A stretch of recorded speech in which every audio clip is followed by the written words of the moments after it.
वृंदावनेश्वरी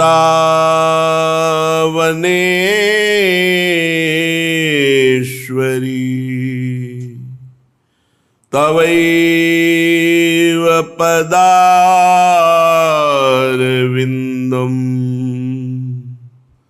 प्रेमामृतैकमकरंद रसौघपूर्णम्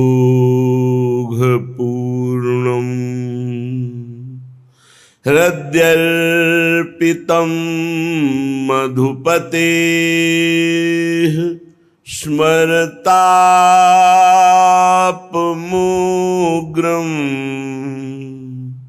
निर्वापयत् परमशीतल माश्रयामि परम शीतल माश्रयामि।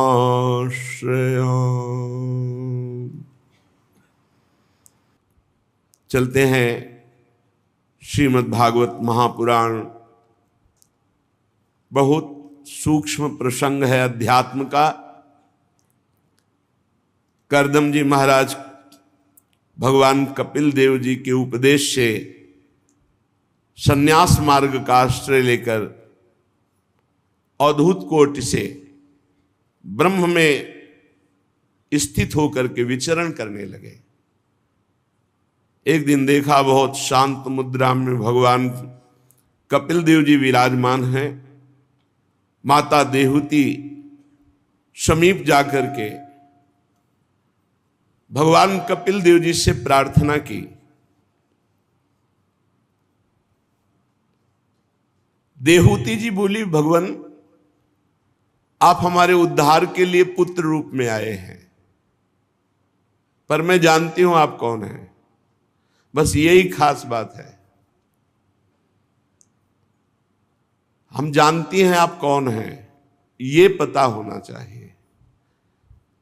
गुरु प्रसाद से, संत संग से, शास्त्र स्वाध्याय से इतना तो पता होना चाहिए कि मेरे स्वामी कौन है और स्वामी का प्रताप क्या है, स्वभाव क्या है, महिमा क्या है, ऐश्वर्य क्या है। फिर पता चलता है इतना महान, वो इतना बड़ा प्रेमी है कि अपने प्रेमियों के चरण चापने में भी उसे संकोच नहीं होता, सारथी बनने में भी संकोच नहीं होता, लंगोटी धोने में भी संकोच नहीं होता। तब हृदय लुट जाता है। इतना महान और इतनी छोटी सेवा के लिए स्वयं भक्तों की परिचर्या करना। हे भूमन, ये दुष्ट इंद्रियां विषयों में भोगते भोगते इतना लंबा समय हो गया, ये ऊब ही नहीं रही। पर मैं ऊब गई हूं अब इंद्रियों को छूट देते देते। देख लो, भगवान की माताजी बनने का सौभाग्य मिला और महान योगी करदम जी की अर्धांगिनी और महान भगवत स्वरूप मनु जी की पुत्री। और इनको जो वैभव भोग मिला वो देवराज इंद्र के पास भी नहीं है, क्योंकि ये योग शक्ति के द्वारा प्राप्त भोगों को भोगा। कह रहे मैं ऊब गई, पर ये इंद्रियां दुष्ट कभी नहीं उबती। ये अनुभव लीजिए। अब मोड़ना होगा इंद्रियों को, जबरदस्ती हटाना होगा। हमको जो मन सलाह देता है कि भोग लो, तुम्हारे अनुभव में आ जाएगा कि कैसा सुख है, फिर मन हटा लेंगे, फिर इंद्रियां हटा लेंगे। बहुत बेईमान है ये, इसकी ऐसी चाल में मत फंसना। कोई बात नहीं, भगवान तो मिल ही जाएंगे, कृपा सिंधु हैं। अब ये भोग सामने उपस्थित है, भोग लेते हैं। बहुत बुरा फंस जाओगे। विषय चुगा जिन चुगय मन, चुगत कछुक सुख होए, फिर फांसी ऐसी लगे तेषम दुख ना हो। मान लो पक्षियों को दाना दिखाई देता है, जाल नहीं। ऐसे भोगी पुरुष को भोग सुख दिखाई देता है, उसका बंधन नहीं। महापुरुषों को बंधन दिखाई देता है, भोग सुख नहीं। इंद्रियों को चाहे जितना भोग दे दो, पूरे जीवन भर ये कभी तृप्त नहीं हो सकती, ऐसी दुष्ट हैं ये। ज्यों का त्यों वैसे नवीन उत्साह रखती भोग भोगने के लिए। धिक्कार है। किसी का ज्ञान काम नहीं करता, भगवान की ऐसी बलवती माया है। भाई एक बात काम करता है, शास्त्र आज्ञा का कभी भी उल्लंघन जो नहीं करता वो कभी भी माया में नहीं फंसता। शास्त्र संत गुरुदेव की आज्ञा में जो रहता है वो कभी माया में नहीं फंसता। और जो अपने को ज्ञानी और समर्थ समझकर थोड़ा भी उल्लंघन करेगा, फौरन फंसा लेगी माया। एक शब्द भी गुरुदेव की आज्ञा का उल्लंघन हुआ तो उतना ही माया फंसा लेगी। एक शब्द भी शास्त्र की आज्ञा का उल्लंघन हुआ तो उतना ही फंस जाओगे। जिसको माया मुक्त होना है तो अक्षरशः शास्त्र आज्ञा का पालन करो, नहीं फंस जाओगे। इंद्रियां बड़ी बलवान हैं, प्रमथन स्वभाव की हैं, वैसे ही बलवान उनका नेता मिल गया मन। तो 5 ज्ञानेंद्रियां और मन, ये मनमानी करके जीव को बार बार त्रास दे रहे, बंधन में डाल रहे, बार बार आवागमन के चक्र में डाल देते हैं। होश में उठो। सच्ची कह रहे हैं, अभी आप समझ नहीं पा रहे। बहुत दुष्ट है मन और इंद्रियां। इनके दुलार में फंस करके बहुत नीचा देखना पड़ता है और बहुत नीच गतियों को प्राप्त होना पड़ता है। एक जेलर आए थे बड़ी जेल के, वो कह रहे थे हमारे जेल में बहुत से ऐसे कैदी जो चिल्ला चिल्ला के रोते हैं कि हमसे मन और इंद्रियों ने ऐसा पाप करा लिया, मैं कभी नहीं करूंगा अगर एक बार मुझे छोड़ दिया जाए। बोले हमारे अधिकार में तो है नहीं कि छोड़ दूं, सजा हो चुकी। तो बोले उनको कैसे समझाऊं जो रो रो के दिन व्यतीत करते हैं। विचार कीजिए, मन और इंद्रियों ने ऐसी गलती करवा, कोई मित्र नहीं, कोई प्यार करने वाला नहीं। अगर तुम्हें लगता है कि विश्व में हमें कोई प्यार करता है तो धोखा। आखिरी में देख लेना, शब्द है हमारा, हम रहे ना रहे, शब्द तो अविनाशी है, पकड़ लो। कोई किसी को प्यार नहीं करता। अगर आप ये मानते हैं कि मुझे वो प्यार करता है तो अपनी वासना की पूर्ति के लिए आपको प्यार करता है, नहीं धज्जियां उड़ा देगा तुम्हारी धज्जियां उड़ा देगा। रोगे, पैर पकड़ोगे, फिर भी तुम्हें कोई क्षमा नहीं करेगा। इसलिए भूल से भी मन और इंद्रियों की प्रेरणा से ऐसा कार्य मत कर देना जिससे जिंदगी बर्बाद हो जाए। ये बर्बाद कर देती है जिंदगी, इंद्रिया, मन। बड़ी मीठी मुस्कान से, मधुरता पूर्वक, पूर्ण समर्पण, ऐसा लगेगा कि भगवान ने हमारी साधना का फल दिया है, ऐसे माया आती है। और फिर चरणों में झुका के, रौंद के, नष्ट करके, रुला के, बर्बाद करके फिर जाते कि देख शास्त्र और गुरु की आज्ञा का उल्लंघन का फल, अब तू पूरे जीवन बर्बाद होकर बैठ, किसी काम का नहीं रह गया, जा रहे हो। ये बात नोट कर लो। अगर तुम्हें जीवन में भगवत प्राप्ति करना तो भजन बने ना बने, माया का स्पर्श मत कर लेना। गुरु आज्ञा, शास्त्र आज्ञा का उल्लंघन नहीं करोगे, पड़े रहोगे तो भगवत प्राप्ति हो जाएगी। हमारी बात सुन लेना। क्यों? भरोसे में हो श्री जी के। ऐसे हो क्या? साधारण नहीं हो, तुम असाधारण हो चुके हो। तुम भगवत संबंध से युक्त हो, तुम्हारा संबंध ब्रह्म संबंध हो चुका है। संबंध से तुम्हें भगवत प्राप्ति हो जाएगी, पर पड़े रहो।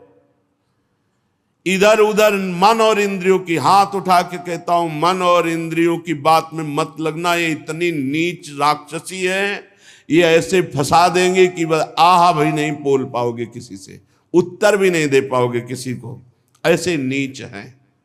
तो हे भगवान मैं ऊब गई हूं, देहूति जी कह रहे हैं। देखिए इंद्रियां कितनी बलवान है, आगे प्रसंग में आएगा। एक गंधर्व गंगा जी में अप्सराओं के साथ विहार कर रहा है, जल के लिए आदमी विविध प्रकार। जमदग्नि जी की अर्धांगिनी रेणुका जी, वो संध्या का जल लेने गई थी। उन्होंने गंधर्व को और अप्सराओं को केली करते देखा, अच्छा लगा। बस वह केली अच्छी लगी, केवल देखने में रुचिकर लगी, कोई पाप वासना नहीं हुई। बहुत महामहिम है, वो भी भगवान की माता जी हैं, भगवद अवतार उनके गर्भ से प्रकट हो रहे हैं भगवान परशुराम। जमदग्नि जी को विलंब हो गया संध्या के लिए, तब उनको ध्यान आया, वो भागती हुई आई। कहा विलंब कैसे? ग्रीवा झुका दी, ध्यानस्थ हुए, ध्यान में देखा, अरे ब्रह्म ऋषि की अर्धांगिनी और गंधर्वों की केली तुम्हें अच्छी लगी देखने में? और पुत्र बैठे थे, बोले काट दो गला इनका। पुत्रों की हिम्मत नहीं हुई, मां है। भगवान परशुराम जी समाधि से उत्थापन होकर बाह्य दशा को प्राप्त हुए, ऐसा लगा पिताजी याद कर रहे हैं। तुरंत उपस्थित हुए महान पितृभक्त, ग्रीवा झुकाई, पिताश्री, उनका माता का गला उतार दो। एक सेकंड नहीं लगा, भाइयों को मारो, एक सेकंड नहीं लगा, काट दिया। तुम्हारी सेवा से हम बहुत प्रसन्न हुए, वरदान मांगो, मेरी माँ और मेरे भाई वैसे ही जीवित हो जाएं जैसे थे, और उनको स्वप्नाभास भी ना हो, उनको स्मृति ही ना रहे कि मैंने काटा है। बहुत प्रसन्न हो, कहा तथास्तु, ऐसा ही हो। हम यहां जो माता देहूती जी भगवान की मां है, कपिल भगवान की, वो जो कह रही उस बात को समझो। ये दुष्ट इंद्रियां कभी भी विषयों से तृप्त नहीं हो सकती। मैं बहुत ऊब गई हूं, ये बात स्वीकार करना होगा। बहुत ही भयावह ये जगत है, बहुत ही दुष्ट स्वभाव का हमारा मन और इंद्रिया है। अगर हमारा भजन छूटा, शास्त्र और गुरु आज्ञा के विपरीत चले, तो ऐसी जगह फंसा देंगी कि रोते रहोगे, रोते रहोगे, कोई रास्ता नहीं। और फिर ये दुष्ट हमारे ही संग रहेंगी, ये मन इंद्रिया रहेंगी हमारे संग ही, बार बार पश्चाताप करेंगे, लेकिन फंसा देंगी। फिर फांसी ऐसी परे, तेषम दुख न कोई। जब बड़े बड़े महापुरुषों की इंद्रियों को माया खींच सकती है, तो हम तो साधारण जीव हैं, हमको बहुत सावधान रहना है। ऐसी जलन हृदय में तुम्हारे रात दिन रहेगी और शांत करके तुम्हें नरक भेज देगी।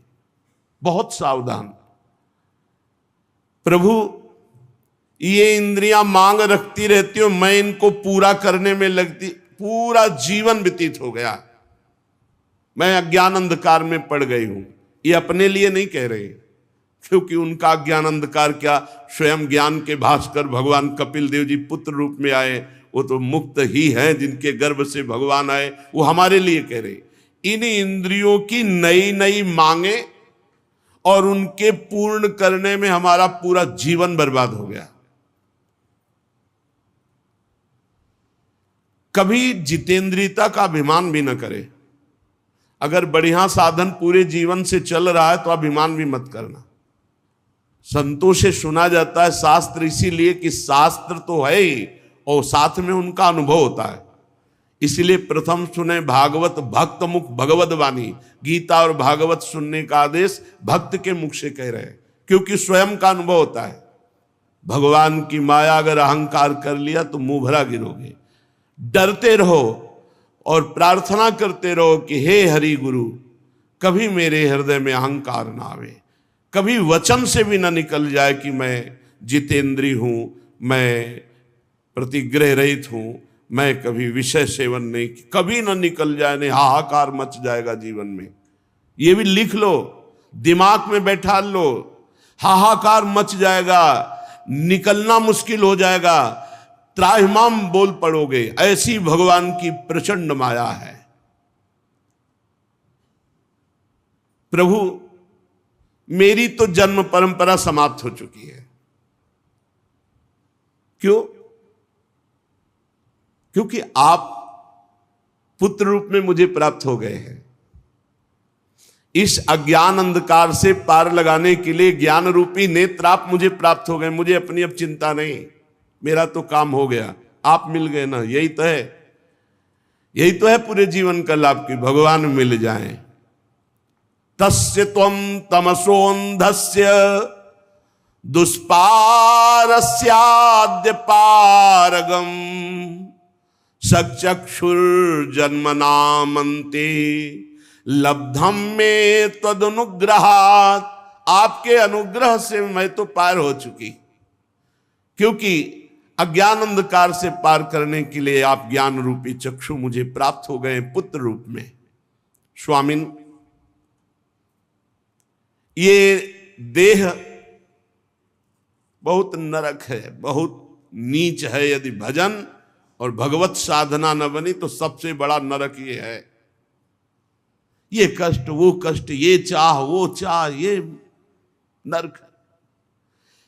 अगर इससे सत्कर्म बना, परोपकार बना, सदाचरण बने, भगवत आराधना बनी तो धन्य है मानव जीवन। और अगर गंदे आचरण, गंदे विचार और गंदगी शरीर, तो नरक नहीं और क्या है। इसको महान माने हुए हम बैठे हैं। यदि ये भगवत सन्मुख है, भगवत आचरण हो रहे, परहित हो रहा, तो धन्य है। धन्य धन्य धन्य तेई जे इनके उपासी। जो प्रिया प्रीतम के उपासी वही धन्य, जो प्रभु के उपासी वही धन्य मनुष्य जीवन। नहीं तो नरक समझो, नरक। त्राहिमाम शरणागत रक्षक भगवान सबकी बुद्धि को शुद्ध करे, अपनी तरफ आकर्षित करे। नहीं तो प्रचंड माया। मरने जा रहे वृद्ध हैं, फिर भी वासना का अंत नहीं। क्यों? जीवन में भजन नहीं किया। गंदी से गंदी घृणित बातें दिमाग में, घृणित वही आचरण, घृणित वही विषय। प्रभु, ये देह, इसमें जो अहंकार हो गया है कि मैं हूं, बहुत ये दुर्गति कराने वाला है। और ये नष्ट होता केवल भगवान की कृपा से। प्रभु, ये जो अहंकार हो गया है कि देह मैं हूं, मैं पुरुष हूं, मैं स्त्री हूं, ये आपकी माया से हुआ है। और केवल आपसे ही दूर होगा। त्वया, आपके द्वारा। यो ग्रहो हम ममेति ते तस्मिन योजितस्त्वया। ये जो हो गया है कि मैं स्त्री हूं, मैं पुरुष हूं, इस शरीर में मैं भाव हो गया है, ये आपकी माया के द्वारा कराया हुआ है। और आपसे ही हटेगा, सिर्फ आपसे हटेगा। मामेव ये प्रपद्यन्ते माया में ताम तरन्ति ते। बहुत आराम से समझना है। हम फंसे हैं, इन्हीं के फंसाए। खुल के बोल रहे हैं। सुन लो प्रभु वृंदावनाधीश्वर, सुनाई दे रहा होगा, माइक से कह रहे हैं आप। इन्हीं के फंसाए फंसे हैं और इन्हीं के छुड़ाए छुड़ेगा। हम चाहे हाथ पैर जितना मार ले। गोस्वामी जी कह रहे, मेरे बनाए ना बनेगी कोटि कल्प लो, आपके बनाए बनेगी पल पाव में। बहुत गुरु हैं, बहुत गुरु हैं। इन्हीं को पकड़ो। दूसरे के पास रिंच नहीं है। जिस बोल्ट से बंध गए हो उसकी रिंच ब्रह्मा के पास भी नहीं। रिंच है उन्हीं के पास, खुलोगे उन्हीं से। जिसने बांधा वही छोड़ेगा। किसने बांधा? बोले यो यो अवग्रहो हम ममेति ते तस्मिन योजितस्त्वया त्वमर्हसि। आपने ही अपनी माया से मुझे बांधा और आप ही अपनी भक्ति और कृपा से मुझे छोड़ोगे। माता देवहूति जी कह, बढ़िया बात है। बहुत सुलझ के अगर हम ये सुनेंगे तो बहुत आनंद आ जाएगा। बंधे हम कहां हैं? आपकी माया से। मम माया दुरत्या, आप भी कह रहे हैं।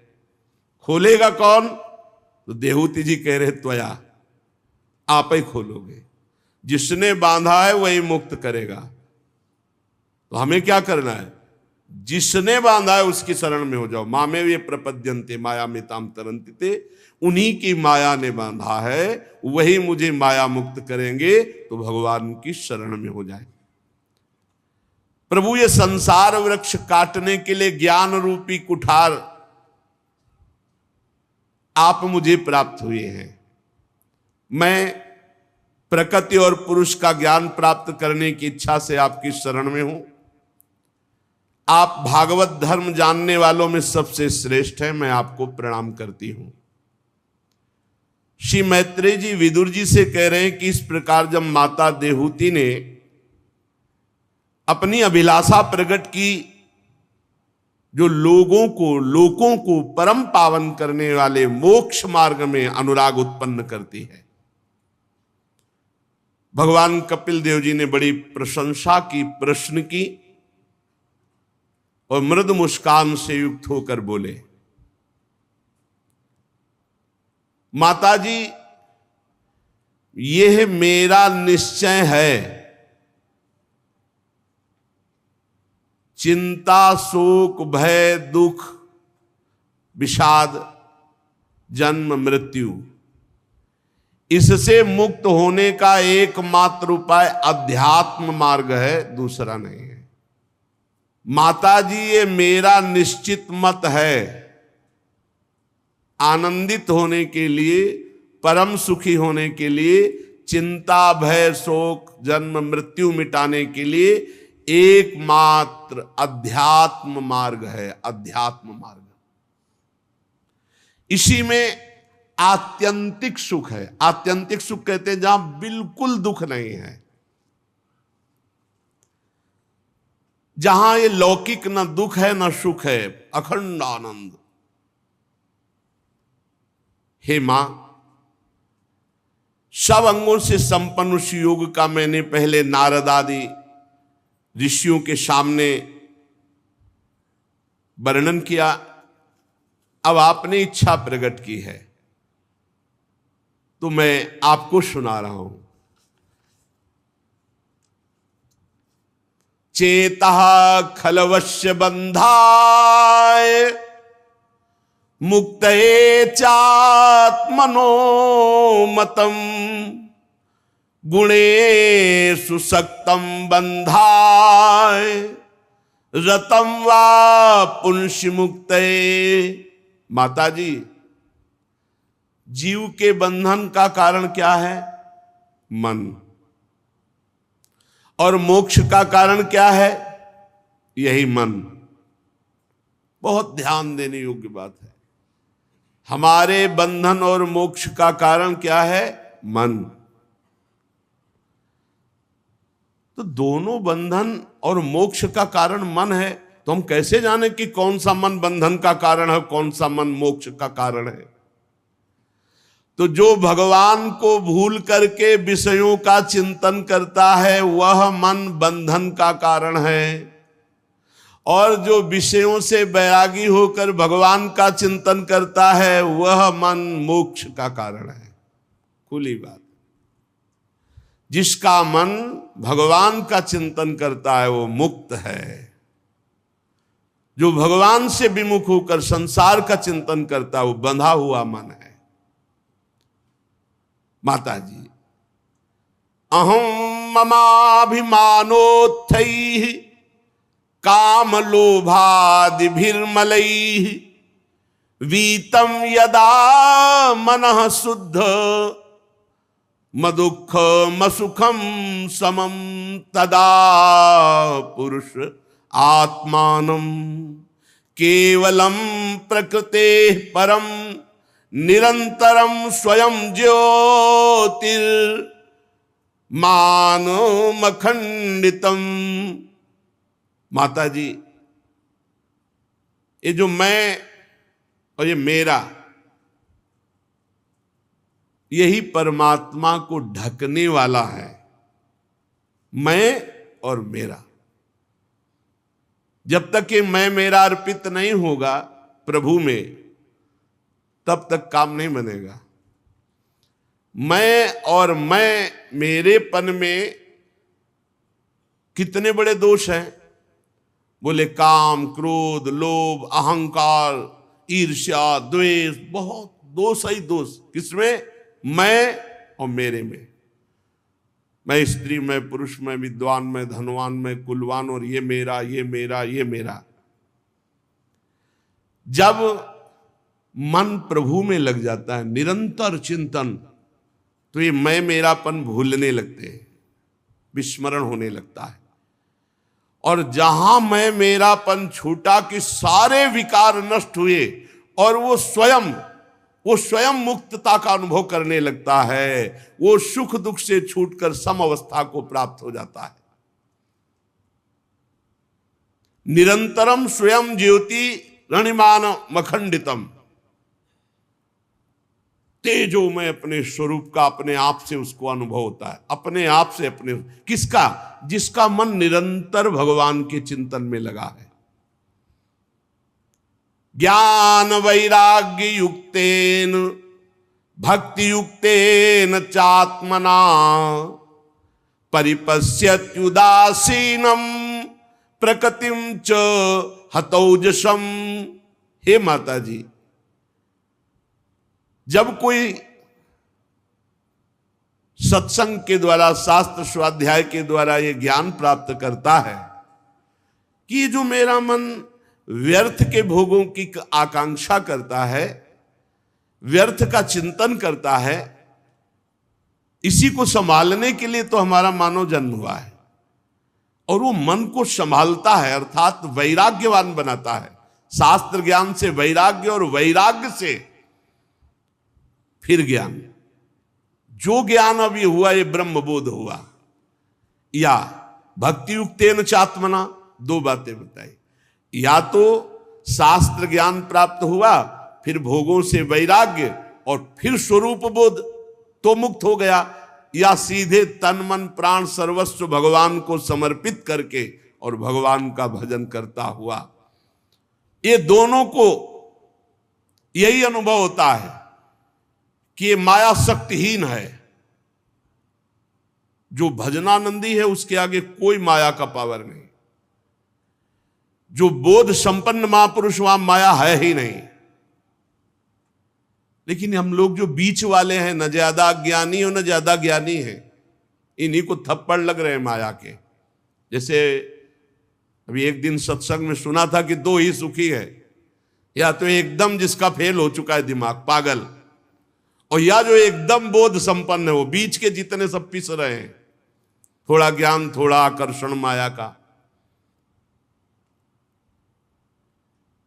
जो भगवत प्राप्ति के निमित्त भक्ति करता है, भक्ति युक्तेन चात्मना।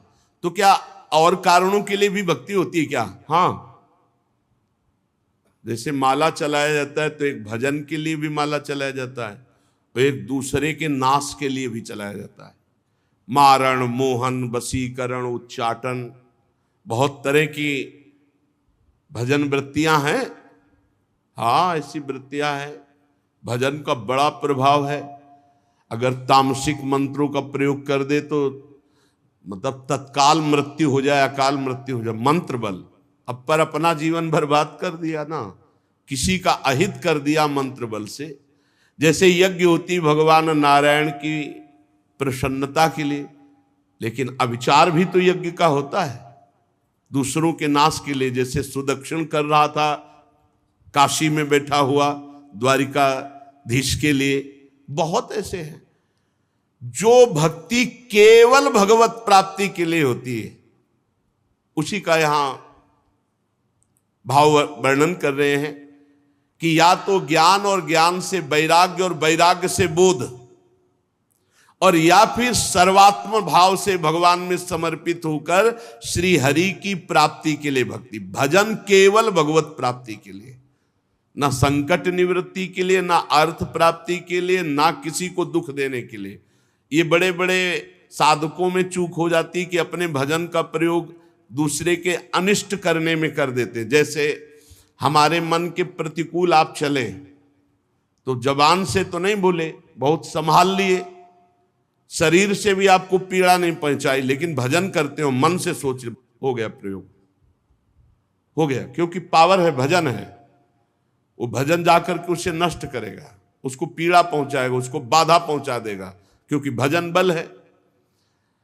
क्या भजन बल का प्रयोग जो आपने किया तो उससे वो सुधर जाएगा क्या? उसको दंड भले दे दिया तुमने, लेकिन तुम्हारा पतन हो गया ना। अब आगे भजन में रुचि होगी और भजन का दुरुपयोग किया, इसलिए इस कर्म का फल तुम्हें मिलेगा। भजन का दुरुपयोग किया, इस कर्म का फल तुम्हें मिलेगा। अशांति, बंधन, बहुत संभल कर। इसलिए मन से भी किसी का मंगल न चाहे। प्रभु चाहे कृपा करे, चाहे शासन करे हमारे ऊपर या आपके ऊपर, हमारा अधिकार नहीं, हम दास हैं। हमारा अधिकार आप पर कृपा करना नहीं और दंड देना नहीं, हमारे स्वामी के। हम तो बिके हुए दास हैं। स्वामी चाहे अनुग्रह करे या चाहे निग्रह करे, दंड दे या कृपा करे, स्वामी अपने मंत्र बल से नहीं। इसीलिए आप देखो ब्रजमंडल के जितने सिद्ध महापुरुष मिलेंगे सब बड़े दैन्य मिलेंगे। नीच से नीच पुरुष अपमान कर दे मुस्कुरा के सह जाएंगे। कभी दंड देने की भावना, कभी शासन, कभी चमत्कार। देखो उस महात्मा को सताया, उसका नाश होगा, ऐसा नहीं होगा। हो सकता है उसका और मंगल होना शुरू हो जाए। यही तो हमारे प्रेमी जनों करत जे अनसहन निंदक तीनों पे अनुग्रह कियो। भक्ति का प्रयोग केवल श्री भगवान के लिए हो, अन्य के लिए ना हो। कई बार ऐसा होता है, कोई घबराहट से कोई संकट की परिस्थिति आती है तो लगता है भगवान जो हमने आज पाठ किया वो आपको समर्पित है। देखो अज्ञान, और अभी तक का समर्पित नहीं था क्या? और इससे वो संकट दूर हो जाए। आप नहीं समझते, ऐसा ना करो। हम आपके हैं, बस इसके ब्याज में सब संकट निवृत्ति होगी, इसी के ब्याज में आपकी व्यवस्था होगी, मूल तो भगवत प्राप्ति होगी। ये बात समझिए आप। हे प्रभु, मन वचन कर्म से परिवार सहित समाज सहित हम आपके हैं, जितना हमें सेवा मिली। अब इस समर्पण के ब्याज से या तो आपका पालन पोषण होगा, संकटों की निवृत्ति होगी और मूल होगी भगवत प्राप्ति। और अगर आप ये छोटे मोटे साधनों को लक्ष्य करके बोलेंगे कि आज चतुरासी जी का पाठ किया, वो आपको समर्पित करते हैं, अमुक कार्य हो जाए, तो कार्य की तुलना के अनुसार जब आपका जप पाठ होगा तो हो तो जाएगा, पर वो भगवत प्राप्ति वाली बात नहीं रह गई। सकामता इसलिए बहुत सावधानी पूर्वक त्याग करनी है। जब हमारे अंदर कोई काम ना आवे तो तत्काल सोचना है कि हमारी जिम्मेवारी तो भगवान की है। योगक्षेमम वहाम्यम, तो मेरा साधन कहाँ हुआ? ये जो साधन है तो प्रभु के लिए, मैं तो बिका हुआ दास हूं, मेरा तो कुछ नहीं, मेरे तो सिर्फ प्रभु है। बढ़िया उत्तम भक्ति जागृत हो जाएगी। पर हमें लगता है कि कहीं ना कहीं हमसे ऐसी चूक होती रहती है।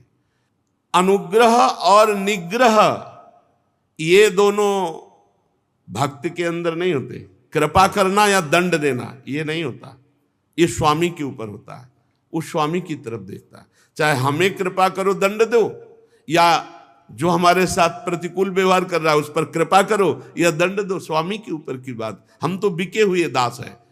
ऐसे भक्ति बढ़ती है। अगर अपने स्वयं निर्णय करने लगे, अनुग्रह और निग्रह, कृपा और दंड देने लगे, तो दासत्व भाव नहीं रहा, आपकी भक्ति में फर्क पड़ गया। और ज्ञानी तो ऐसा कर ही नहीं सकता, क्योंकि उस सबको अपनी आत्मा मानता है।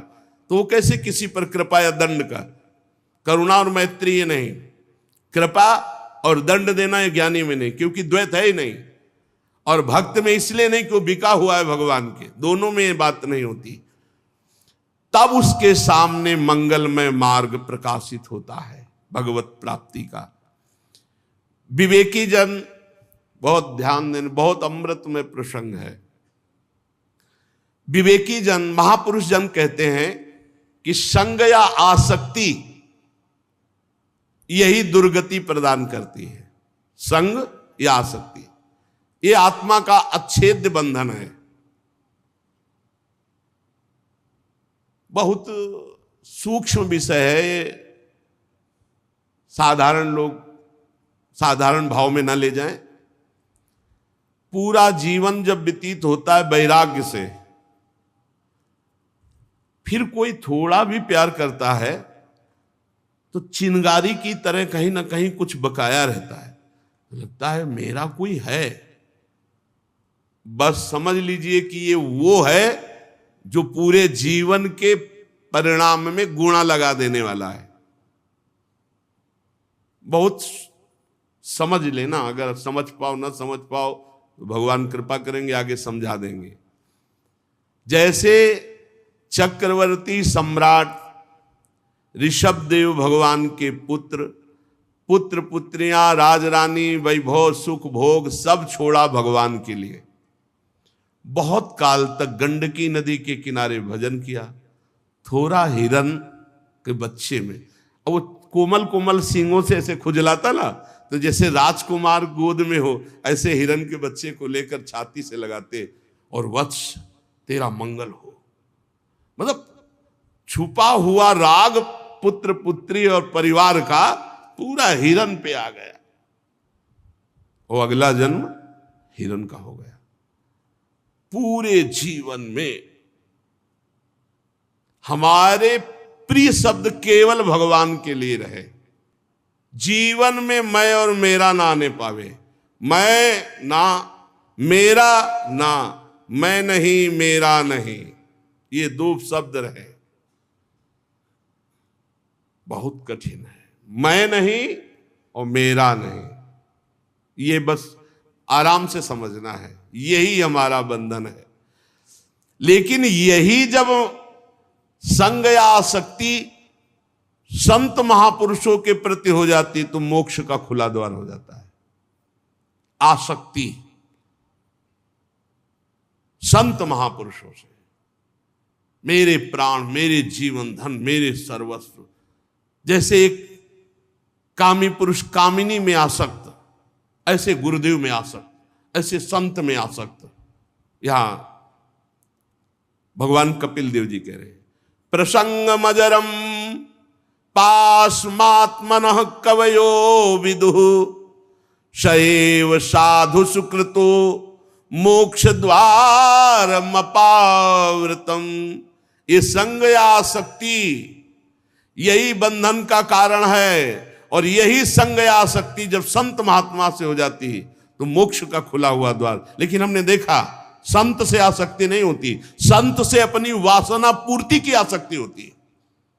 संत से आसक्ति यहां जो कही जा रही उसको ऐसा ना मान लिया जाए जैसे कि भाई संत से प्यार कर रहे हो या संत से सुख लेने की वृत्ति से प्यार कर रहे हो।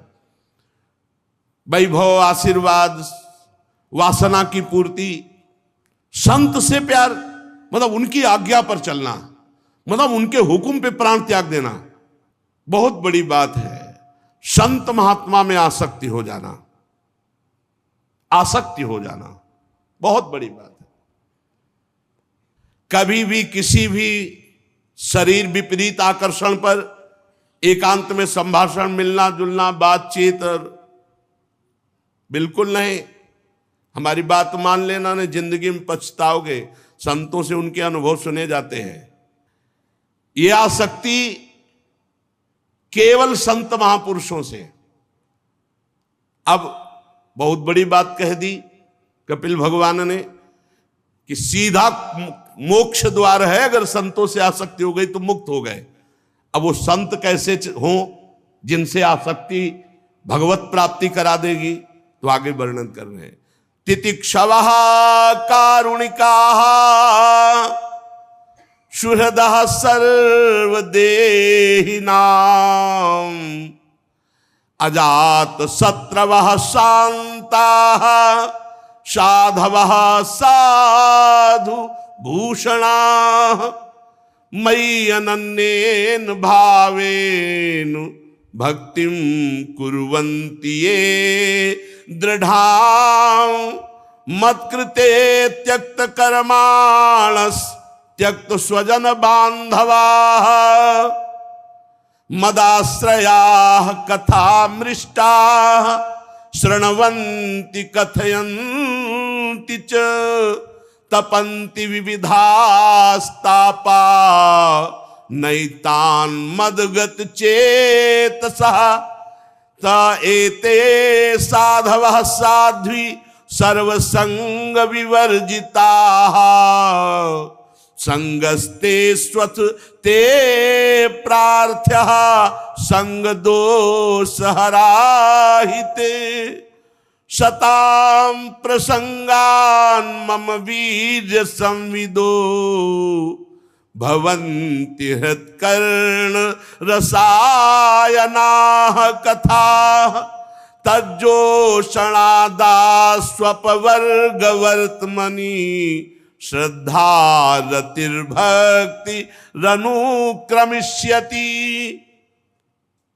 पहला लक्षण जो सहनशील हैं साधवा, कैसे बोले तितिक्षवा, जो बहुत सहनशील हैं।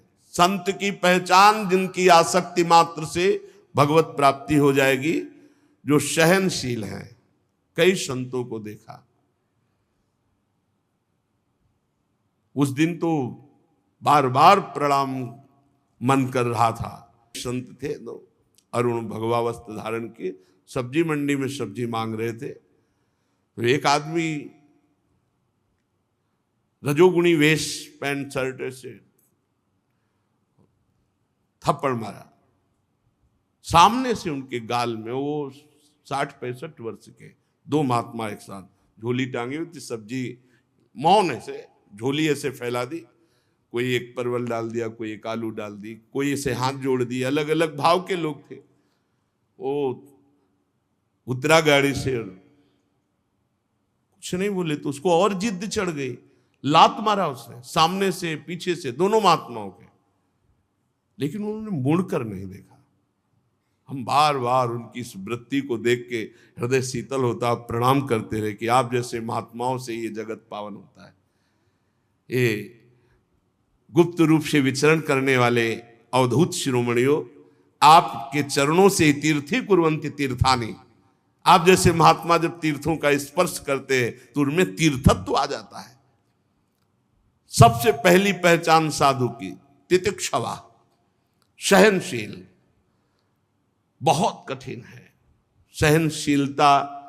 उपदेश कर लेना, सुन लेना सरल है, लेकिन जब कोई अपमान करता है उस समय सहना। अपमान तो इतना भी, भरी बाजार में थप्पड़ मार रहे हो, महात्मा हेर भी नहीं रहे। क्या स्थिति है। मतलब एक बार तो बनता है ना कि एक दो लात थप्पड़ के बाद देखना कि ये भाई क्या है, क्या है, देव या ना देव, मतलब आप मार क्यों रहे हो। इतना तो प्रार्थना। वो बोले भी नहीं, देखे भी नहीं, और क्रिया भी नहीं बंद की। अगली दुकान में फिर जाके वैसे झोली फैला दी।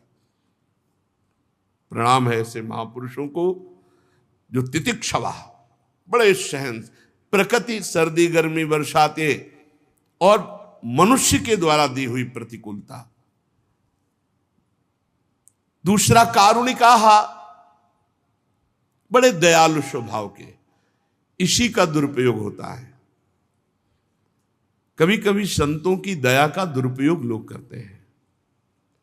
इसीलिए उड़िया बाबा ने कहा है, दया बिना साधु कसाई, और दया करी तो आफत आई। पक्का एक बार करें, सैकड़ों बार का अनुभव है। अब दया न करे तो साधु कैसा। श्री चैतन्य महाप्रभु ने श्री सनातन जी को जो उपदेश किया, उसमें कहा, जीवे दया नामे रुचि वैष्णव सेवा। इसके अलावा और कोई उच्च कोटि का साधन नहीं। वैष्णव सेवा हो और जीवों पर दया हो और खूब नाम जप हो रहा, इससे बड़ा कोई साधन है ही नहीं। पक्का पक्का। दया बिना साधु कसाई, दया नहीं तो साधु को कसाई क्या। और दया करी तो आफत आई। बहुत बचा के दया का खेल खेलना है। दया के खेल में ही जन्म के जन्म व्यतीत हो गए। जन्म के जन्म यही दया, और दया नहीं तो साधु कैसा। कारुणिकाहा, दया तो करनी है, पर दया संभाल के करनी है। जैसे पानी में डूबे हुए आदमी को निकालने के लिए भावावेश में कूद मत जाना, नहीं तो कई मर गए। एक परिकर में 8 नौजवान स्नान कर रहे थे और एक का पैर फिसला, तो बचाने के लिए क्रम बाई क्रम 8 कूदे। वो 8 को एक जैसे 2 डूब रहे, तीसरा उनको बचाने, वो चौथा तो 8 मंडली सहित डूब गए, क्योंकि एक दूसरे श्वास लेने के लिए दबाते हुए 8 क्रम बाई क्रम हुए। निकालने वाला इतना प्रवीण होना चाहिए कि सहारा दिया जाता है, नाम वाणी लीला धाम इसका सहारा दिया जाता है और दूर आ जाता है। पर दूर रह करके वो सहारा पकड़ नहीं पाता है, तो लगता थोड़ा जैसे जमीन पे गिरा हुआ हो तो उसे वैसे ही झुक के गिर के उठाया जाता है। तो गिरने वाला ये ना समझे कि ये गिरा है, नहीं, वो तुम्हारे उठाने के लिए झुका है, लेकिन भ्रम ये हो जाता है कि ये मेरी क्वालिटी का क्योंकि गिरा है, बस वही चूक हो जाती है। साधु को साधु ना समझ करके अपने समान समझ लिया जाता है, तो उनकी दया का दुरुपयोग होता है। कारुणिकाहा, दया तो करनी पर बहुत संभाल के करनी है। ये जीवन भर ध्यान रखो, तुम्हारी भाव में कभी मृदुता ना आने पावे। भाव में थोड़ी सिकुड़न बनी रहनी चाहिए। जब किसी से बात करो उसको लगना चाहिए ये ज्यादा बात करोगे तो गुस्सा ही आने वाली है, बच जाओगे। हम जो आपको बता रहे, वाणी जी जो कह रही वो सिद्धों की बात कह रही, साधकों की नहीं। साधकों को हंस बोले बहुमान दे में नहीं आना। करुणा तब स्थिति जब भगवान तुम्हारे नेत्रों में सामने दिखाई दे रहे हो, तब हमें लगता, नहीं तो तब तक चुपचाप साधन में लगो, ज्यादा दया वाले मार्ग में ना जाओ, नहीं तो बहुत ही गड़बड़ हो जाता है। बहुत विचित्र दया है। इस दया रूपी फांसी से भी बचो। यद्यपि ये साधु का सद्गुण है, साधु का स्वभाव है, साधक का स्वभाव है दया करना, पर फंसा भी देता है बहुत बचा के, बहुत बचा के। तो कह रहे हैं कि संत जिनसे हमारी आसक्ति मात्र से भगवत प्राप्ति हो जाएगी, वो तितिक्षवः और कारुणिकाः, दयावान हो। सुहृदा सर्वदेहि नाम, उनका किसी से अपना परायापन नहीं होता, सबके प्रति प्यार होता है। पर जो जितना समर्पित होता है वो उसी प्यार को समझ पाता है। जैसे भगवान कह रहे हैं, सब मम प्रिय सब मम उपजाए, सब मेरे प्रिय सब मेरे उपजाए हुए, सब पर मोर बराबर दया। पर जो भगवान का भजन करते हैं, आश्रित है, वही उनकी कृपा और दया को समझ पाते हैं। ऐसे ही भगवान के जो प्रेमी संत जन होते हैं अहेतुकी दयालु होते हैं, पर जो उनकी आज्ञा का पालन करता है, उनके अनुसार चलता है, वही उनकी कृपा और दया का भाजन बनता है। अजात शत्रवः, भगवत प्रेमी महात्माओं का कोई शत्रु नहीं होता। एक बार ढूंढी घाट है, वहां के महाराज जी श्री स्वामी आत्मा प्रकाश जी महाराज, हनुमान जी का ऐसा वैभव है, मतलब विशाल हनुमान जी और विशाल मुकुट, विशाल छत्र और सब स्वर्ण की। तो वहां के आसपास के गांव के ही 5-7 लोग रात्रि में अजात शत्रवा की बात बता रहे, चोरी करने आए। तो हनुमान जी के मंदिर को पीछे से काट लिया, और वो जो स्वर्ण के छत्र और ये सब उठा लिए। अब उठा तो लिए, पर किसी की चाल नहीं, चल नहीं सकता कोई। अब ना रख सकते हो ना कुछ।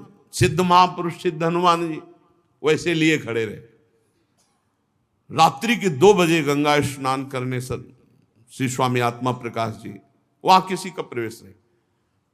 तो एक बार गंगा जी की प्रणाम करके फिर हनुमान जी तो देखा उधर कुछ, तो शंका हुई, वहां वैसे गए, लगोटी लगाए, देखा, अरे भाई छोड़ दे, सब छोड़ दे, भाग जा, हनुमान जी का अपराध बन।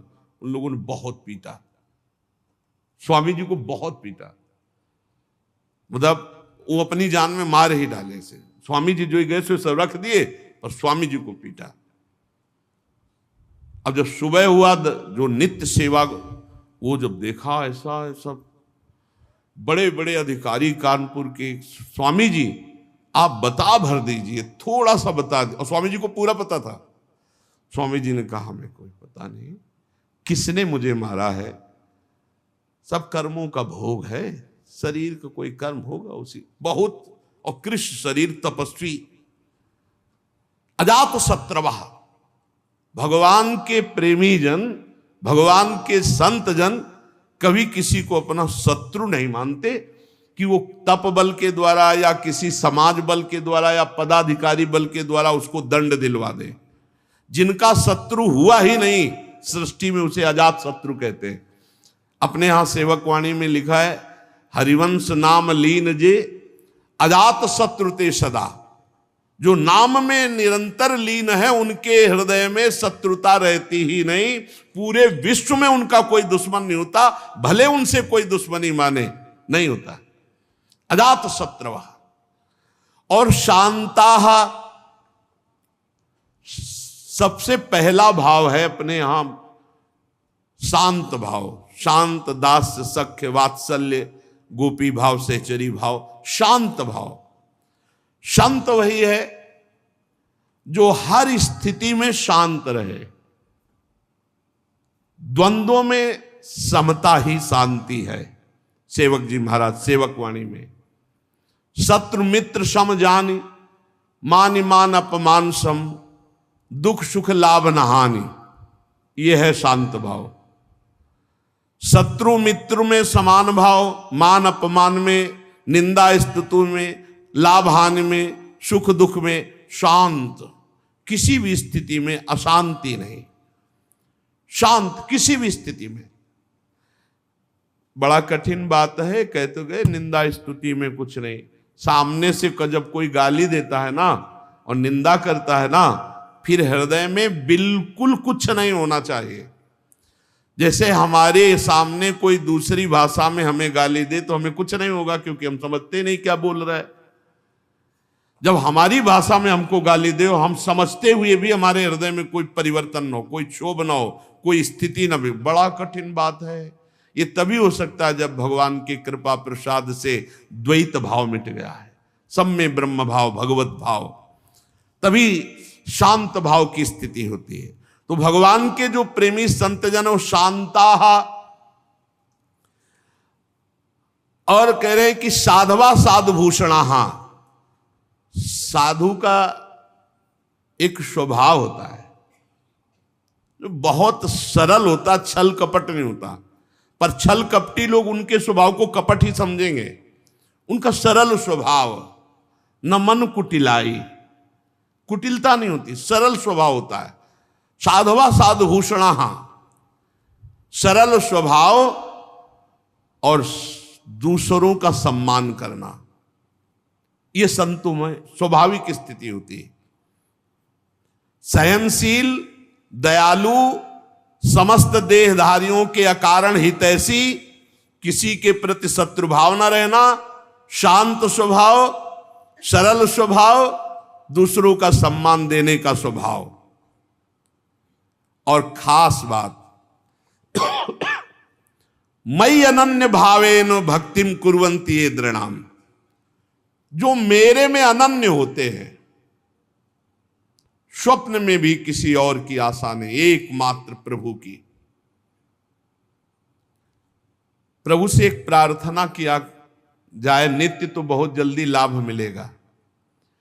हे प्रभु, मन वचन कर्म से मैं आपका सेवक हूं, अब मेरे मन और इंद्रियां आपके विपरीत जा रहे हैं, तो नाथ आप हमें ऐसी सामर्थ्य दो कि मेरा मन, मेरी इंद्रियां आपकी तरफ जाएं, आपके सिवा किसी की तरफ ना जाएं। प्रभु शरणागत रक्षक हो, आप हमारी रक्षा करो। हमारी इंद्रियां, हमारे मन गलत मार्ग में जा रहे हैं। नाथ, कहीं अविश्वास ना पैदा हो जाए, इनके द्वारा रचे हुए षड्यंत्र में कहीं मैं फंस न जाऊं। प्रभु कृपा करो। रोज 1-2 मिनट तो प्रार्थना करनी ही चाहिए।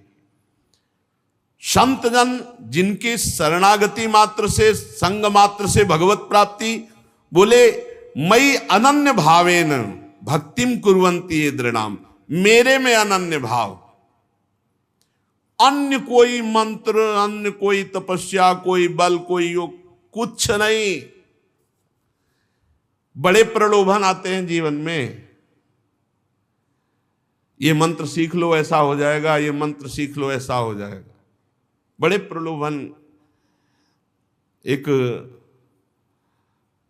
अयोध्या से संत भगवान आए हुए थे, बड़े चमत्कारी। अरे महाराज, केवड़ा की तीर्थ, पूरी समाज को केवड़ा की सुगंध, क्या क्या मतलब चमत्कार उनके। वो कह रहे थे एक छोटा सा मंत्र हम आपको बता दें, उससे जो चाहो जैसे चाहो ऐसे। तुरंत नहीं, हमें जो गुरु जी ने दिया है बस उसके सिवा नहीं। ये सीधी बात, राधा राधा राधा राधा राधा प्यारी जो मैं आपकी शरण में, इससे बड़ा कोई मार्ग नहीं है। इधर उधर मत फंस जाना कि थोड़ा सा ये जप लेते हैं तो इससे ये लाभ मिलेगा, थोड़ा सा ये जप लेते हैं, ये प्रारंभिक साधक की होती है। लेकिन जहां पहुंचने की बात है वह मई अनन्येन भावेन, रसना कटो जो अन रटो, निरखियन फुटो नयन, श्रवण फुटो जो अन सुनो, श्री राधा जस राधा राधा कहे और श्री जी का उच्छिष्ट पावे और नाम धाम का आश्रय लेकर पड़ा रहे, भगवत प्राप्ति हो जाएगी।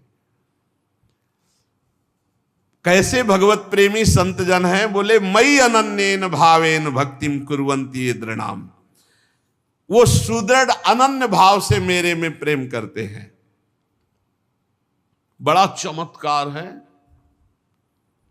एक बार श्री ज्ञानदेव जी और श्री नामदेव जी ब्रज भ्रमण के लिए आए हुए थे, तो प्यास लगी, तो ज्ञानदेव जी तो महान योगी, सूक्ष्म रूप धारण किया और कुएं में जाके पानी पी के आ गए। नामदेव जी से कहा कि आप भी, तो उनका अब हमको तो ये सब योग आता नहीं है, विठ्ठल विठ्ठल विठ्ठल। जैसे ही विठ्ठल विठ्ठल कहना शुरू किया, कुआं का पानी उठा और सामने से प्रवाहित हो गया। ऐसे कर तुम अकर तुम अन्यथा कर तुम, भगवान के नाम में अपार सामर्थ्य है। बस अगर अनन्य भाव से प्रेम में डूबना है तो अन्य कोई मंत्र तंत्र अंत्र, कोई अन्य आश्रय, अन्य बल बिल्कुल नहीं, बिल्कुल नहीं। भरोसो एक, आस एक, विश्वास एक, बहुत बढ़िया, बहुत शांति, बहुत जल्दी आनंद प्राप्त हो जाएगा। और मत कृते त्यक्त कर्माणस त्यक्त स्वजन बांधवाहा, बहुत सुंदर बात। मेरे लिए सारे कर्म त्याग, कर्म त्याग का मतलब होता है कर्म समर्पण। कोई एक क्षण भी बिना कर्म किए नहीं रह सकता, तो कर्म त्याग का मतलब कर्म ना करना नहीं, कर्म को करके भगवान को समर्पित करना, भगवान के लिए कर्म करना। ये तो सर्वाणि कर्माणि मयि सन्न्यस्य मत्पराः, मेरे लिए सर्व कर्म। तो कह रहे मत कृते त्यक्त कर्माणस, मेरे लिए सारे कर्म का त्याग, अर्थात मेरे को समर्पण। और त्यक्त स्वजन बांधवाहा, अपने पारिवारिक जनों से बिल्कुल राग रहित होना। सबकी ममता ताग बटोरी, मम पद मनहि बांध बर डोरी। जो अपने सगे संबंधी, रिश्ते नाते, परिवार मेरे लिए त्याग कर देते हैं, पक्की बात। ये संत संग से पता नहीं चलता, धीरे धीरे ऊंचाई बढ़ जाती है। त्यक्त स्वजन बांधवा, सगे संबंधी, रिश्ते नाते जब भगवान के लिए हम समर्पित कर दिए, भगवान कह रहे हैं मत कृते, मेरे लिए, त्यक्त स्वजन बांधवा, प्रभु के लिए सब कुछ समर्पित है। बहुत कठिन है, बहुत कठिन। रसिक अनन्यमाल में जो भक्तों के चरित्र है बहुत कठिन है। त्यक्त स्वजन बांधवा, मेरा अस्तित्व ही नहीं है। बहुत जोर का भक्तों में जो समर्पण पाया जाता है, बहुत जोर का पाया जाता है। त्यक्त स्वजन बांधवा बहुत कठिन है, बहुत कठिन है।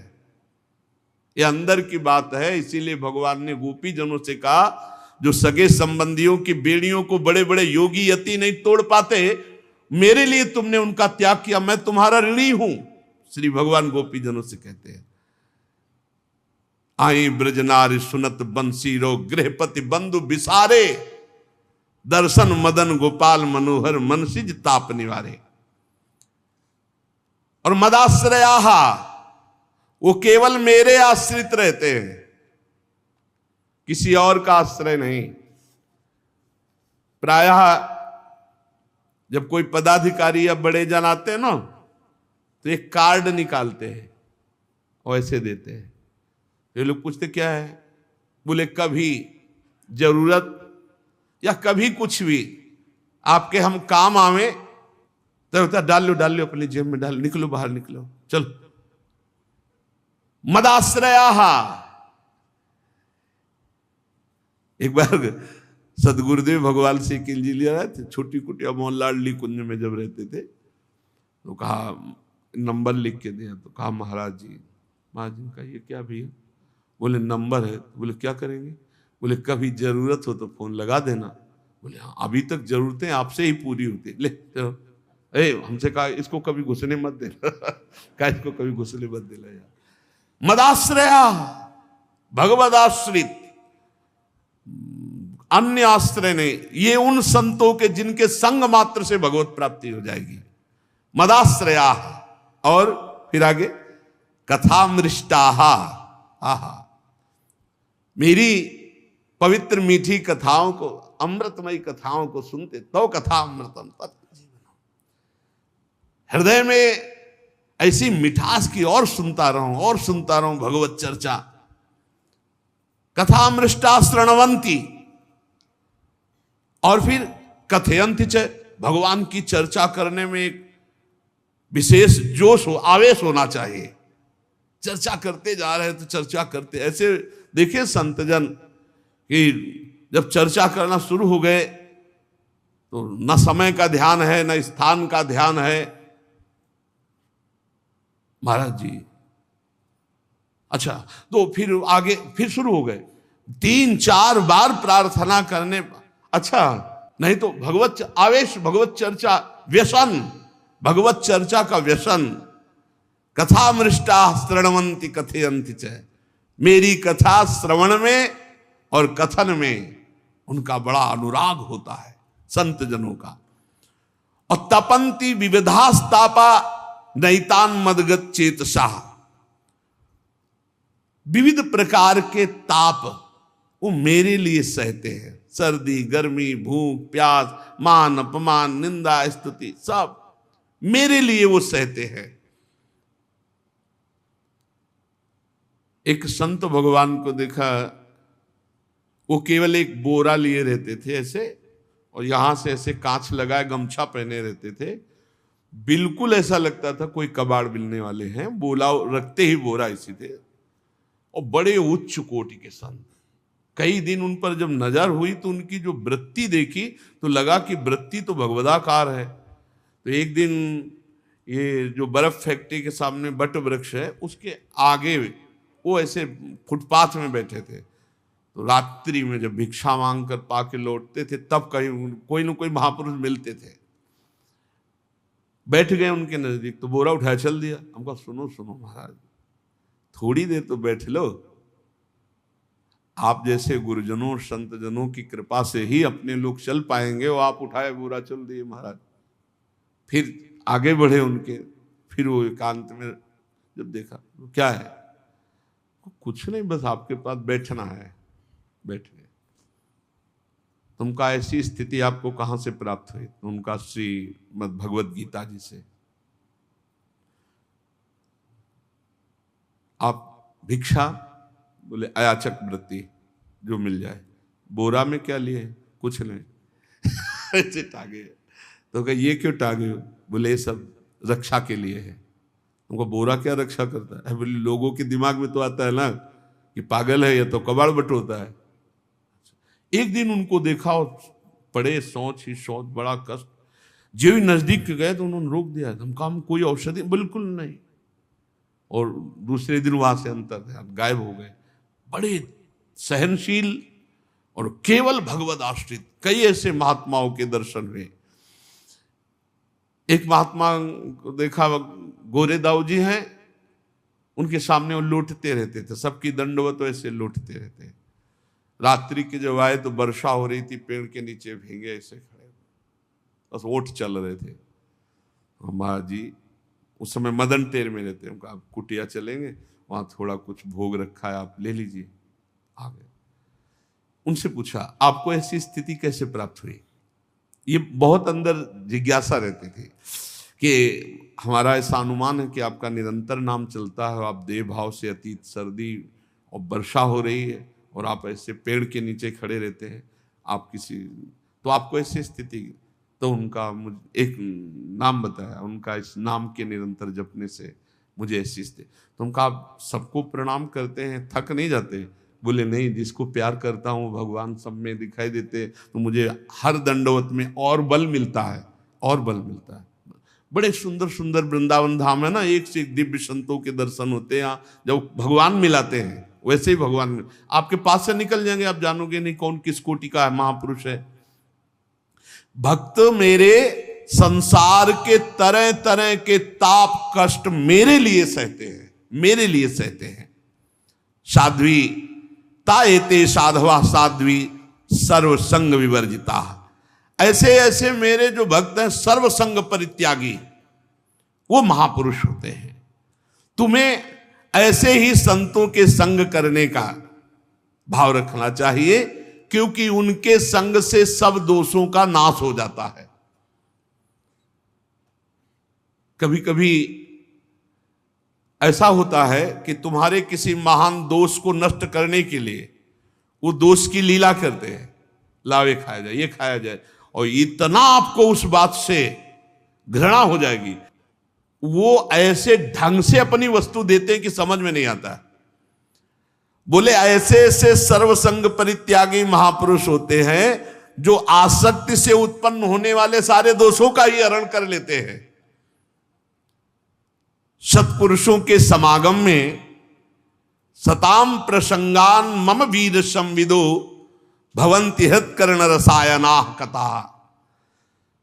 जहां मेरे भक्तजन होते वहां स्वाभाविक ही होता ही रहता है भगवत चर्चा। मेरे पराक्रमों का यथार्थ ज्ञान कराने वाली, हृदय और कान को प्रिय लगने वाली मेरी चर्चाएं होती रहती हैं। भगवान चर्चा में बड़ी सामर्थ्य है। रत्नावती जी और कोई साधन नहीं कि केवल दासी चरण चापते हुए जब भगवत चर्चा करने लगी, उसी के प्रभाव से श्री नाभा जी ने भक्त भूप रत्नावती कहा है, भक्तों की राजा रत्नावती। केवल लीला श्रवण मात्र से इतनी ऊंची महान भक्ति। जो मेरी लीला कथाओं को सुनते रहते हैं, उन्हें मोक्ष मार्ग में श्रद्धा, मेरे में प्रेम और मेरी भक्ति का उनके हृदय में विकास, जो मेरी सृष्टि आदि लीलाओं का चिंतन करने से लौकिक पारलौकिक सुखों में वैराग्य हो जाता है। जब ये सोचे कि सबको मरना है और प्रलय होगी, सब नाश ही होना है, तो लगता है जल्दी करो भगवत प्राप्ति कर लो। और जब ये बात भूल जाते हैं मरना, तो लगता है ये भी भोग भोग लो, ये भी भोग भोग लो। भगवान कह रहे मेरी सृष्टि आदि लीलाओं का चिंतन करने से लोक परलोक के भोगों से वैराग होता है कि सब जलेगा। जब भगवान संकर्षण के मुख से विषैली अग्नि निकलेगी और 12 सूर्य, तो आग ही लग जाएगी, 100 वर्ष तक सब भस्म होगा, या उसके पहले ही भगवत प्राप्ति कर लो। मतलब भयंकर कलयुग आगे और आएगा, फिर और बड़ा अत्याचार, उसके पहले भगवत प्राप्ति कर लो। एक परार्ध बीत गया है, दूसरा परार्ध चल रहा है, महाप्रलय। जब ये परार्ध पूरा हो जाएगा तो महाप्रलय होगी। ये उसके पहले इसी जन्म में भगवत प्राप्ति कर लो, नाम जप लो, भगवान के आश्रित हो जाओ। भगवान की भक्ति बड़ी सरलता पूर्वक भगवत प्राप्ति करा देती है।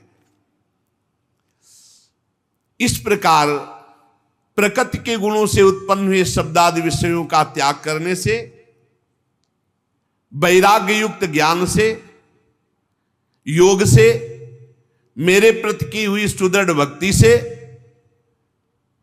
और मुझे सर्वस्व समर्पण करने से मेरी प्राप्ति हो जाती है।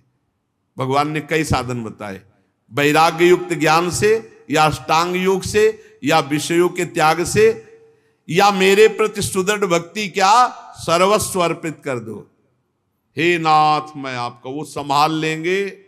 लहर लहर हरि आप संभाले, हरि आप ही उतारे तेरा भार, उदासी मन काहे को करे, तेरा राम जी करेंगे बेड़ा पार। पक्का विश्वास कर लो, भगवान के भरोसे हो जाओ, सब संभाल लेंगे। अपने तो कह रहे हैं, हम बार बार कह रहे हैं, अपने कुछ कर सकते हैं तो बिगाड़ कर सकते हैं और कुछ नहीं कर सकते। हम तो अपनी बात कहते हैं, आप अपनी जानो। अगर हमको कहा जाए कि तुम क्या कर सकते हो, तो हम बिगाड़ कर सकते हैं। स्वामी हरदास जी भी महाराज कह रहे हैं, मोह सोना बिगाड़न को तो सोना संवारन को। संवार सकते हो तो प्रभु आप संभाल सकते हो, और कहो तुम करो तो तोड़ फोड़ जरूर कर सकते हैं। आपके विधान में तोड़ फोड़ कर सकते हैं, हम तो उपद्रव कर सकते हैं, संभाल आप सकते हो। अब संभालना पक्की बात है, उपद्रव हमारी तरफ से होगा और संभाल आपकी। तो सो ना संवारन को, मोसो ना बिगाड़न को, तोई मोई पड़ी होर, कौन धो जीते कौन दो हारे, पर बदी न तोड़ हमारी आपकी चल रही। आप संवारते संवारते हार गए और मैं बिगाड़ते बिगाड़ते जीत गया, बस इसी में जीत है। हे नाथ मैं जैसा हूं आपका हूं, ये भाव और निरंतर नाम जपने का अभ्यास, और इसी जन्म में हमें भगवत प्राप्ति हो जाए ऐसी थोड़ी लालसा, तो भगवान की कृपा से, भगवत प्रेमी महात्माओं के संग से ये जन्म हमारा सार्थक हो जाएगा। शेष चर्चा आगे। श्री राधा वल्लभ लाल की।